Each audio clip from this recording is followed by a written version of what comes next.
एक गरीब कुटुंब होते. त्या कुटुंबात आई आणि तिचा लहान मुलगा राजू राहत होते. त्यांचे घर एका लहानशा गावात होते आणि त्यांच्याकडे शेती नव्हती.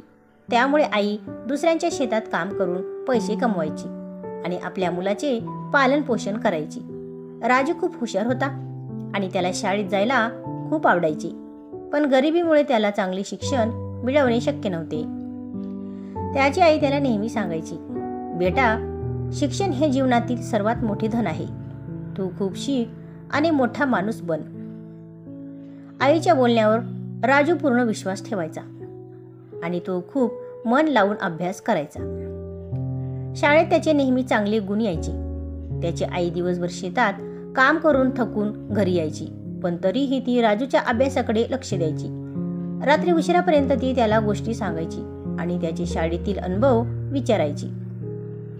एक दिवस गावात एका मोठ्या माणसाने गरीब मुलांसाठी शिष्यवृत्ती देण्याची घोषणा केली. राजूने लगेच त्या शिष्यवृत्तीसाठी अर्ज केला. त्याच्या बुद्धिमत्तेमुळे आणि मेहनतीमुळे त्याला ती शिष्यवृत्ती मिळाली. शिष्यवृत्ती मिळाल्यावर राजू एका मोठ्या शहरात शिकायला गेला. शहरात जाऊन त्याने खूप अभ्यास केला आणि एक मोठा डॉक्टर बनला. त्याला चांगले नाव आणि पैसा मिळाला. अनेक वर्षानंतर तो आपल्या गावी परत आला.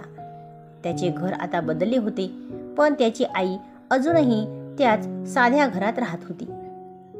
राजूने आपल्या आईला पाहिले आणि त्याला खूप आनंद झाला. त्याने आईला नमस्कार केला आणि म्हणाला, आई, तू मला शिकवलं आणि मोठं बनवलं.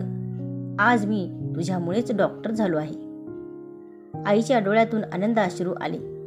तिने आपल्या मुलाला घट्ट मिठी मारली आणि म्हणाली, माझ्यासाठी तू नेहमीच माझा राजू आहेस.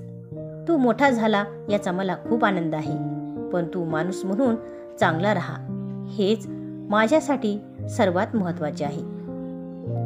या बोधकथेवरून आपल्याला हे शिकायला मिळते की आई आपल्या मुलांसाठी कितीही कष्ट सहन करते आणि मुलांनी नेहमी आपल्या आईचा आदर केला पाहिजे.